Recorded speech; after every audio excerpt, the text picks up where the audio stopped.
Bapak, Saudara-saudari, keluarga Katolik yang saya kasihi, bersama dengan saya, Pastor Ignatius Tari MSF, Ketua Komisi Keluarga Keuskupan Banjarmasin, dan Pak Sutri Halim Oli, tim pengurus inti Komisi Keluarga Keuskupan Banjarmasin, kita bersama-sama mendalami tema kasih sebagai pusat hidup manusia. Beberapa hal yang bisa kita renungkan dan kita cermati bersama terkait dengan tema ini adalah yang pertama, cinta atau kasih itu merupakan kebutuhan dasar setiap manusia. Dan yang kedua, cinta atau kasih itu harus terwujud dalam tindakan yang konkret. Dan yang ketiga, cinta kasih adalah pusat hidup Kristiani karena Allah adalah kasih. Nah, bagaimana cinta sebagai kebutuhan dasar hidup setiap manusia dan cinta atau kasih itu terwujud dalam tindakan atau kehidupan konkret, kita akan mendengarkan sharing Pak Sutri Halim Oli. Saya persilakan. Pertama kali saya mengenal Oli pada tahun 1980 di Surabaya. Pada waktu itu zamannya break-breakan, di mana saya mengenal suara Oli yang sangat menarik, sehingga saya ingin lebih jauh mengenal Oli. Dan akhirnya dengan susah payah saya dapat juga menemukan rumah Oli dan berkenalan dengan Oli. Dari perkenalan saya dengan Oli, saya merasa adanya kecocokan, di mana di dalam pertemuan saya dengan Oli, saya merasa damai kalau berdekatan dengan dia. Kemudian hubungan kami lanjutkan sampai ke suatu pernikahan. Di awal pernikahan kami sangat membahagiakan, apalagi setelah anak-anak kami lahir. Lengkaplah kebahagiaan yang saya rasakan. Oli sangat memperhatikan diri saya dan saya juga sangat memperhatikan Oli dan anak-anak. Dan bila saya sedang sibuk di kantor dengan pekerjaan-pekerjaan saya yang menumpuk, saya selalu menyempatkan diri untuk berlibur mengajak Oli dan anak-anak dan pergi bersama anak-anak untuk makan bersama dan refreshing ke luar kota. Saya sangat senang membahagiakan keluarga saya. Sekarang bagaimana dengan pasangan saya, Oli? Pertama kali saya bertemu Halim, perasaan saya awalnya biasa-biasa saja. Tetapi setelah beberapa kali bertemu dengan Halim, ternyata orangnya baik, penuh perhatian, dan saya pun merasa cocok dan senang dengan dia. Lalu kami pun menikah. Saat saya menikah dengan Halim, saya merasa senang dan bahagia karena Halim sungguh memperhatikan diri saya, dan saya juga sangat memperhatikan dia. Halim sangat sibuk bekerja di kantor, sampai makan siang pun tidak teratur. Saya pun menjadi khawatir dan takut kalau dia bisa sakit MAT. Kalau sudah jam makan siang, Halim saya ingatkan dan kami pun makan siang bersama. Dan Halim juga kalau minum obat dan vitamin paling malas. Untuk menjaga kesehatan, maka setelah selesai sarapan pagi, saya langsung menyiapkan vitamin untuk diminum. Dan kalau Halim sakit, saya pun menyiapkan obatnya supaya langsung diminum. Bila Halim terlalu banyak bekerja di kantor, maka saya pun langsung siap membantu pekerjaannya untuk meringankan pekerjaannya. Dan saya pun mendampingi anak-anak saya belajar bila ada pekerjaan rumah, maupun kalau ada ulangan di sekolah. Dengan adanya saling pengertian dan kerjasama, perasaan saya pun menjadi senang dan bahagia bila saya dapat memperhatikan pasangan saya dan anak-anak. Sesudah kita bersama-sama mendengarkan kesaksian dari Pak Sutri Halim dan Oli mengenai cinta sebagai kebutuhan dasar setiap manusia dan cinta yang terwujud dalam tindakan konkret sehari-hari, kita akan melanjutkan mengenai cinta kasih sebagai pusat hidup Kristiani karena Allah adalah kasih. Iman Katolik memandang cinta sebagai tolok ukur tertinggi dalam hidup beriman.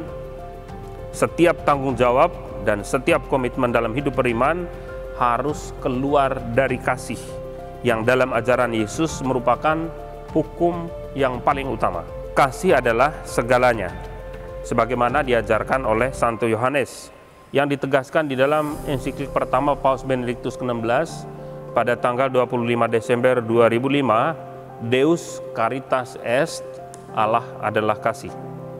Segala sesuatu berasal dari Allah, diciptakan oleh Allah, diarahkan menuju Allah, dan itu berarti diarahkan menuju kasih. Dan tampak jelas di sini bahwa kasih dalam pandangan Gereja Katolik merupakan anugerah terbesar dari Allah bagi manusia. Dengan kata lain, kasih adalah janji Allah dan harapan kita manusia. Maka Gereja Katolik mengajarkan bahwa iman, pengharapan, dan kasih merupakan kesatuan. Pengharapan terungkap dalam keutamaan kesabaran, yang juga bila nampaknya tidak berhasil tetap bertekun dalam kebaikan, dan dalam keutamaan kerendahan hati, yang menerima rahasia Allah dan percaya kepadanya juga dalam kegelapan. Iman menunjukkan kepada kita bahwa Allah yang menyerahkan putranya, dan dengan demikian memberikan kepastian yang mempesona bahwa memang benar Allah itu adalah kasih. Dengan demikian ia mengubah ketidaksabaran kita dan keraguan kita menjadi kepastian dan pengharapan bahwa dunia di tangan Allah dan bahwa ia menang. Kasih itu mungkin dan kita bisa melaksanakannya karena kita diciptakan menurut gambar Allah.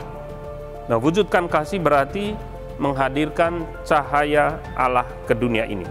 Tentang kekhasan kasih Kristiani di dalam hidup sehari-hari, mari kita sekali lagi mendengarkan sharing dari Pak Sutri, Halim, dan Oli. Saya persilahkan.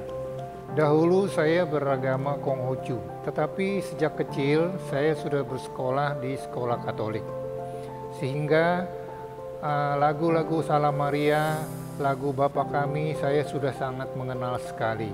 Dari keluarga saya sebenarnya juga ada yang sudah menganut agama Katolik. Dan saat saya menikah dengan Oli, saya masih menganut agama Konghucu. Dan setiap minggu saya mengantar Oli ke gereja, hanya sekedar mengantarnya saja. Setelah anak pertama saya lahir, saya baru mulai terbuka hati saya untuk masuk Katolik. Karena setiap mendengar bacaan firman Tuhan, saya merasa senang dan tertarik dengan ajaran-ajaran Tuhan Yesus yang mengajarkan mengenai cinta kasih. Kalau mendengar firman Tuhan, ada suatu kedamaian di hati saya. Lalu saya memutuskan untuk masuk Katolik. Setelah saya masuk Katolik, saya senang dan bahagia. Sudah satu iman dengan Oli dan anak kami. Lalu kami pun mulai aktif kegiatan di wilayah di mana saya tinggal. Teman-teman satu wilayah melihat saya rajin ke gereja dengan keluarga dan ikut kegiatan-kegiatan di wilayah. Teman-teman di wilayah mengusulkan dan mendorong kami untuk aktif di dalam kepengurusan di paroki. Paroki kami adalah paroki katedral dan saya terpilih menjadi bendahara di paroki katedral, menjabat selama 2 periode. Setelah habis jabatan dari bendahara, saya dan Oli diminta lagi masuk ke dalam kepengurusan di dalam seksi keluarga. Dalam menjalankan tugas pelayanan, perasaan saya pun senang karena kami selalu melakukan berdua dengan Oli. Saya melanjutkan sharing dari pasangan saya. Saya dibesarkan dari keluarga Katolik yang taat. Sejak bayi saya sudah dibaptiskan oleh kedua orang tua saya. Dan sejak kecil bila misa hari Minggu, saya selalu diajak kedua orang tua saya untuk ke gereja bersama-sama. Dan kedua orang tua saya selalu mengingatkan saya bila mau makan atau mau tidur selalu berdoa. Di dalam keluarga saya, sosok ayah dan ibu saya adalah sosok yang istimewa bagi saya. Mereka begitu bahagia, rukun, dan sangat mencintai anak-anaknya dan sangat aktif di gereja. Apa yang saya alami dan saya melihat dalam keluarga saya sejak kecil membentuk harapan saya untuk perkawinan. Kelak ketika dewasa, saya berkeinginan untuk menikah. Saya berharap dapat membangun keluarga Katolik dan mempunyai suami yang seiman seperti kedua orang tua saya. Setiap minggu saya selalu didampingi Halim pergi ke gereja. Perasaan saya senang sekali. Setelah anak kami pertama lahir, Halim memutuskan untuk belajar dan menganut agama Katolik. Saya pun sangat senang sekali. Saya dapat membangun keluarga Katolik yang taat dan penuh kebahagiaan, kedamaian. Saya senang akhirnya impian saya tercapai.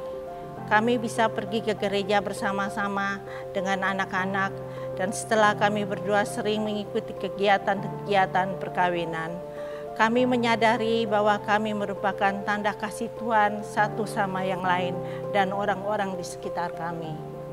Kesadaran ini menggerakkan kami untuk mau terlibat aktif dan menyapa dan mengunjungi teman-teman di komunitas yang sedang sakit dan yang sedang kesusahan, agar mereka dapat bangkit serta merasakan kasih Tuhan sebagaimana yang kami rasakan. Demikian sharing saya. Terima kasih atas sharing Pak Sutri, Oli dan Halim dalam perjumpaan kita. Beberapa hal yang bisa kita renungkan dan petik sebagai inspirasi. Yang pertama adalah cinta merupakan kebutuhan dasar setiap manusia tanpa kecuali. Dan yang kedua, cinta itu harus diungkapkan, dinyatakan dalam tindakan sehari-hari. Dan yang ketiga, bagi orang-orang beriman Kristiani, beriman Katolik, cinta adalah pusat hidup Kristiani. Seperti tadi sudah diseringkan oleh Pak Sutri, Halim dan Oli.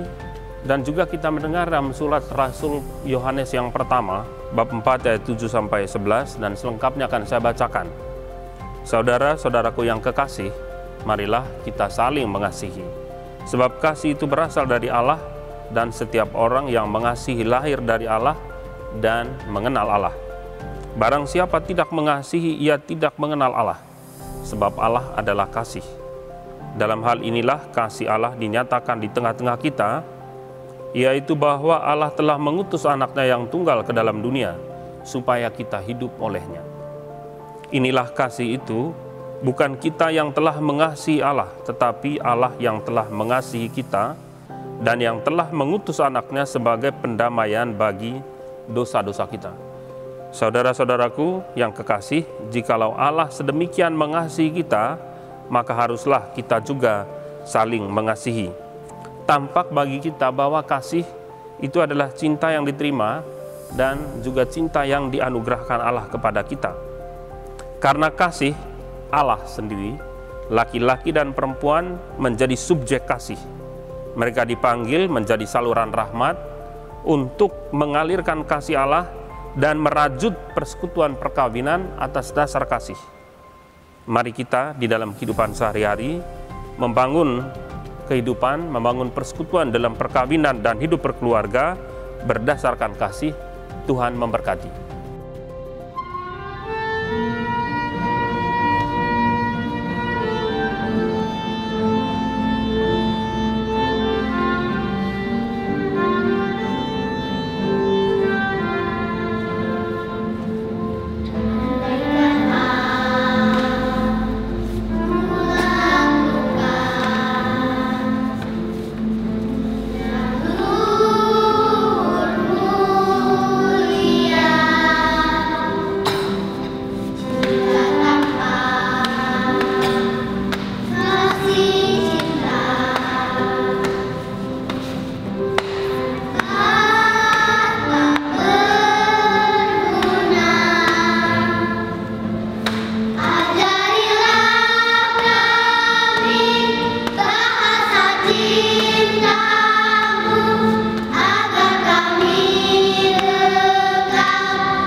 Cinta